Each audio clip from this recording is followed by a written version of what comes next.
Bonjour tout le monde. Trop c'est trop, trop c'est trop. Les news des stars congolaises. 5 fois 1 million de visiteurs par jour, 100 000 abonnés. De confiance. Est-ce que le big boss, grand prêtre, Zoro Mabiala, Ayebike, c'est un DVD de mon collègue, l'artiste émissien, Weranson, oh ya bomba kambong, on a fokolo, ya, c'est un DVD. Il a récidivé, Moussala Naye, Koutinda ben DVD, il y a ba musicien Naye, les individus, il y a ba public Naye, pour ba finga kabatu, ba boma kabatu, ba sala kabatu, ba menace des mots. Kaka c'est un DVD de mon collègue, l'artiste émissien, Weranson, oh ya bomba kambong, on a fokolo, ya, oh tinda ka ben DVD, ya ba musicien na public na yo, ba menacé, ba sala, ba menace des mots, na grand prêtre, les big boss, Zoro Mabiala, mais kaka na moboto, ya big boss, apportant plainte à l'imbisio, kaka yo, kotinda ba kanga kabatu, kotinda ba boma kabatu, ba escroquerie, kaka yo, balimbisaka yo, mais loko nini susu pacho RFI à Salio, c'est même vous otindi les individus, ya ba musicien na yo, ya batu na yo, ba menacé pacho RFI, mon collègue l'artiste émissien Weranson, oh ya bomba kambong na fokolo, ya na yebisi yo qu'à son excellence Didier Nzongo, mon konziangaba, les chefs de famille par français, les rois de Oji, son excellence Didier Nzongo, Mako, Nako Kotisayo Mabele, Nako Sukisayo, les Congo c'est pas vous, la RDC, la République démocratique dit Congo, mon pays que j'aime, c'est pas à vous.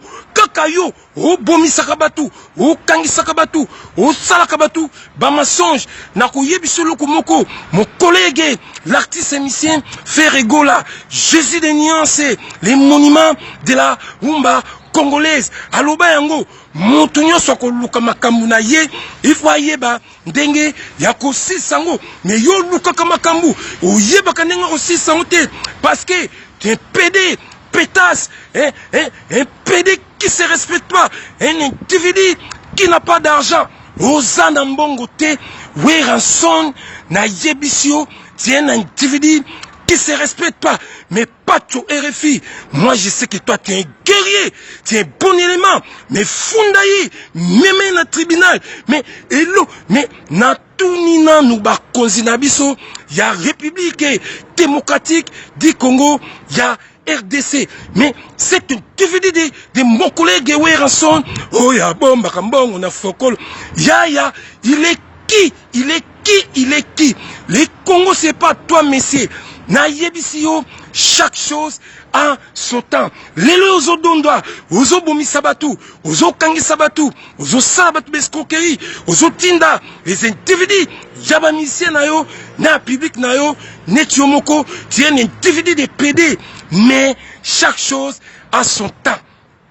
Il y aura un jour, tout ça, ça va finir. C'est un DVD de mon collègue, l'artiste émissien, Weranson. Oh ya bomba kambongo na fokolo. Ya, na lekio na mbongo, na lekio na babien.